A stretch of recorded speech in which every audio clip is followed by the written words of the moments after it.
Fusion Mobile, quality e-learning experience on the go. Change of a subject of a formula. The only time you'll probably appreciate this subtopic here is if you are a science student, because this is what happens a lot of the time when you're solving questions in physics, chemistry as well. If you are familiar with spring equation, okay, this is tension in a spring, for instance. Okay, so the tension in a spring, this is how the equation looks like, but that is in physics. Now, this S that is inside this very place, this S here, is what we have been asked to make the subject of the formula of this equation. When you are required to make a particular item in an equation the subject of that equation, you are simply being told to single out that very item and take it to the left hand side so that the S will stand here where T is now standing. It will stand alone where T is standing, and T will no longer be here, but T will now be included into the rest of the bundle, okay, of the equation. And when we have done that, we will now look for we will now find S, okay, when the values of T, X and K have taken this shape. So what do? We write out our equation. T is equal to 2x square root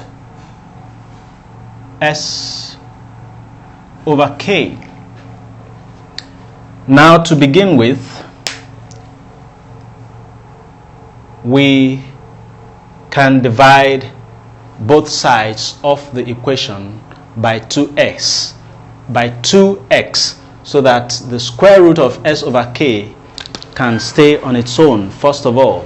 So to begin with, we will divide both sides of the equation by 2x.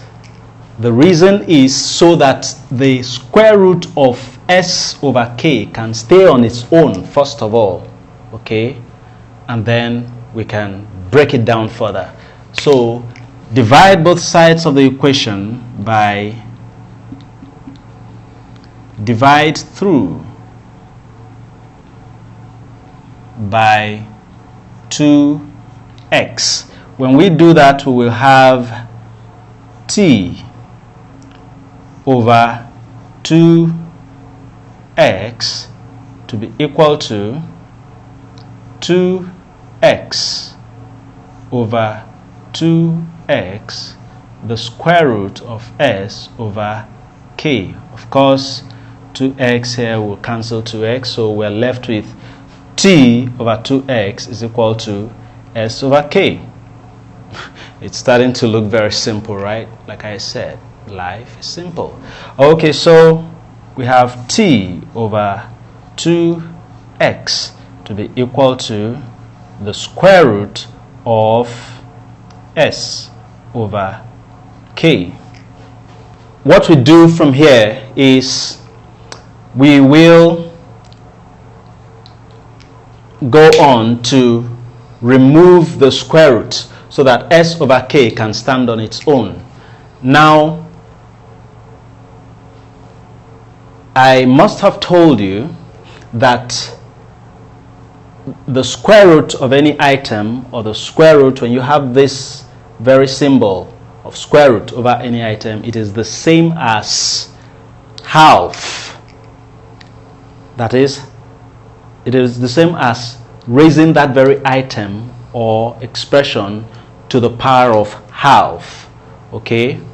Now, when we raise these items to the power of half, okay, it will look like this.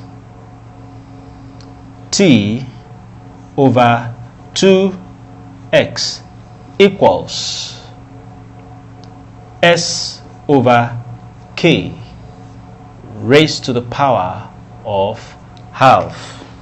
Good. We have not changed anything. We only have moved our square root sign away from here, and we have made it the power. Okay, we have changed it into a power status. Okay, so instead of square root of s over k, we simply say s over k raised to the power of half. It is exactly the same.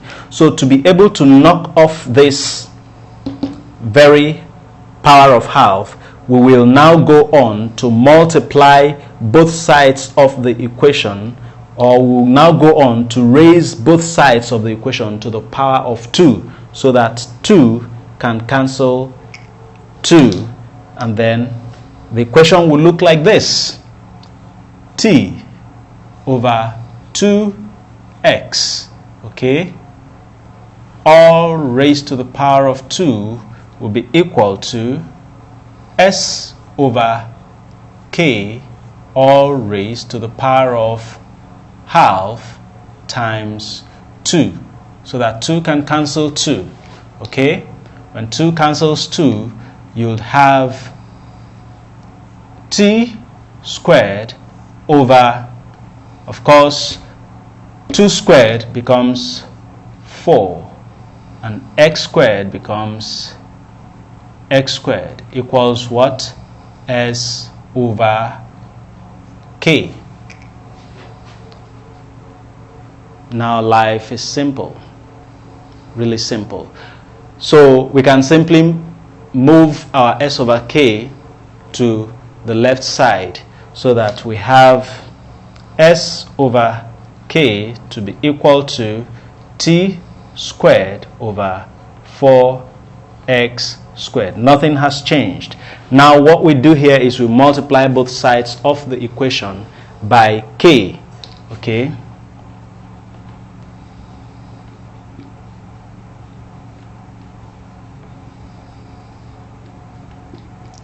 when we multiply through by k, s over k times k becomes equal to k times t squared over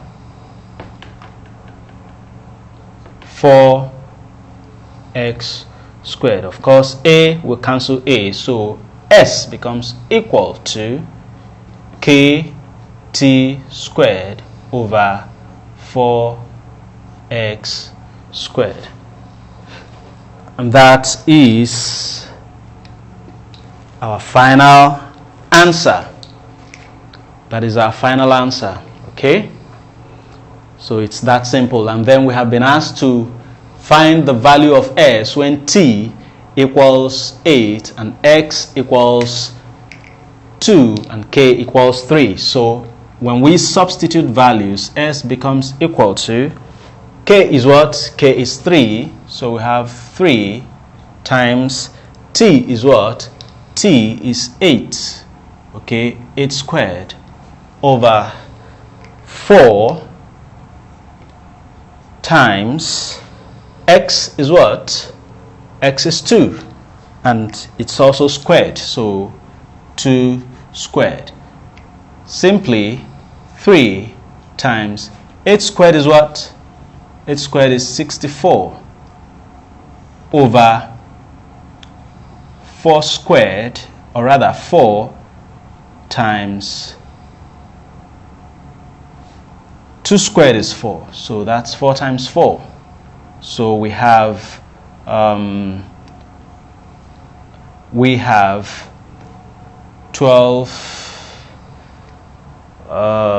70, okay, that's 18, 192 over 16. So when you divide through, s becomes equal to 12, and that is our final answer. Now in this class We have looked at linear equations. We've looked at word problems involving linear equations. We have looked at linear inequalities and then word problems involving linear inequalities. We have looked at change of subject of a formula, okay, by solving this little problem on the board. Stick with the principles and you will have no problems. A few questions will pop up on your screen. Please do well to attempt them and replay the video for clarifications. Thank you.